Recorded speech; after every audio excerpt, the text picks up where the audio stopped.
Lecture du livre de Genèse au chapitre 25.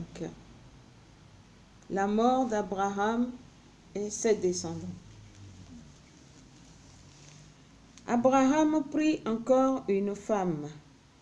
Elle s'appelait Ketura.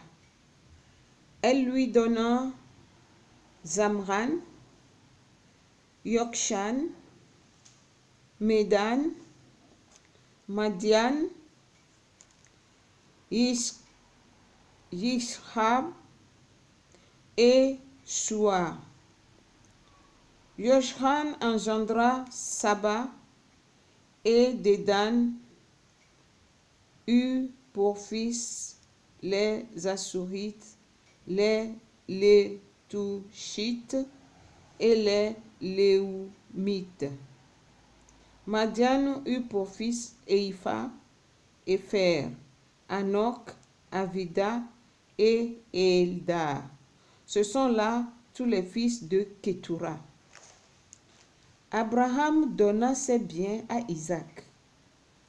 Aux fils de ses concubines, Abraham fit des donations, mais de son vivant, il les éloigna de son fils Isaac vers le pays de Kédam.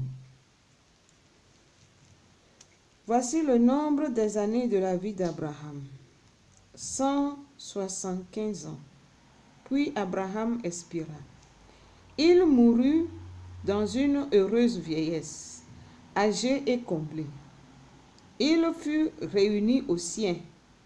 Ses fils Isaac et Ismaël l'ensevelirent dans la caverne de Macpéla, au champ d'Éphron, fils de Soar le Hittite, en face de Mamré, au champ que Abraham avait acquis des fils de Heth, et c'est là qu'on enterra Abraham et sa femme Sarah.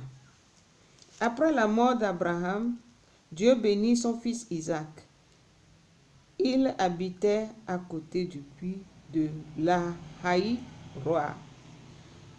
Voici la famille d'Ismaël, fils d'Abraham, celui que donna à Abraham Agar l'Égyptienne, servante de Sarah.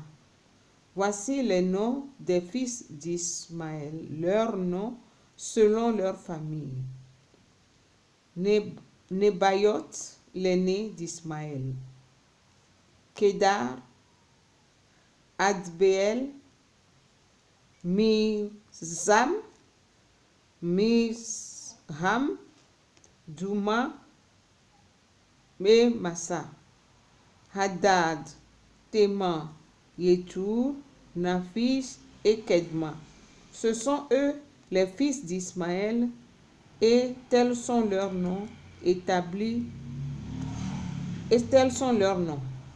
Établis en douar et campement, ils avaient 12 chefs pour autant de groupes. Voici les années de la vie d'Ismaël. 135 ans, puis il expira. Il mourut et fut réuni aux siens. Les Ismaélites demeurèrent de Havila à Shur, aux confins de l'Égypte, jusqu'à Ashur, chacun face à tous ses frères, prêts à leur tomber dessus. Après qu'Abraham eut engendré Isaac, celui-ci à 40 ans prit pour femme Rebecca, fils de Bethuel, l'araméen, de la plaine d'Aram, et sœur de Laban, l'araméen. Isaac implora le Seigneur pour sa femme, car elle était stérile. Le Seigneur eut pitié de lui. Sa femme Rebecca devint enceinte, mais ses fils se heurtaient en son sein et elle s'écria: s'il en est ainsi, à quoi suis-je bonne? Elle alla consulter le Seigneur, qui lui répondit: 2 nations sont dans ton sein, 2 peuples se détacheront de tes entrailles. L'un sera plus fort que l'autre, et le plus grand servira le petit. Quand furent accomplis les temps, où elle devait enfanter, des jumeaux se trouvaient en son sein. Le premier qui sortit était roux, tout velu comme une fourrure de bête. On l'appela Ésaü. Son frère sortit ensuite, la main agrippée au talon d'Ésaü. On l'appela Jacob. Isaac avait 60 ans à leur naissance. Les garçons grandirent. Ésaü était un chasseur expérimenté qui courait la campagne. Jacob était un enfant raisonnable qui habitait sous les tentes. Isaac préférait Ésaü car il appréciait le gibier. Rebecca préférait Jacob. Un jour que Jacob préparait un brouet, Ésaü revint des champs.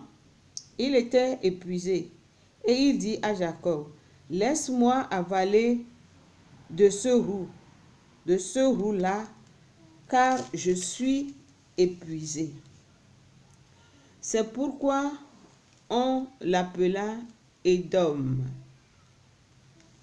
c'est-à-dire le roux. Jacob répondit, « Vends-moi aujourd'hui même ton droit d'aînesse. » Ésaü reprit, « Voici que je vais mourir. À quoi bon mon droit d'aînesse? » Jacob dit, « Aujourd'hui même, jure-le-moi. » Ésaü le lui jura. Il vendit son droit d'aînesse à Jacob, qui lui donna du pain et du brouet de lentilles. Il mangea et but, il se leva et partit. Ésaü méprisa ainsi son droit d'aînesse. Parole du Seigneur.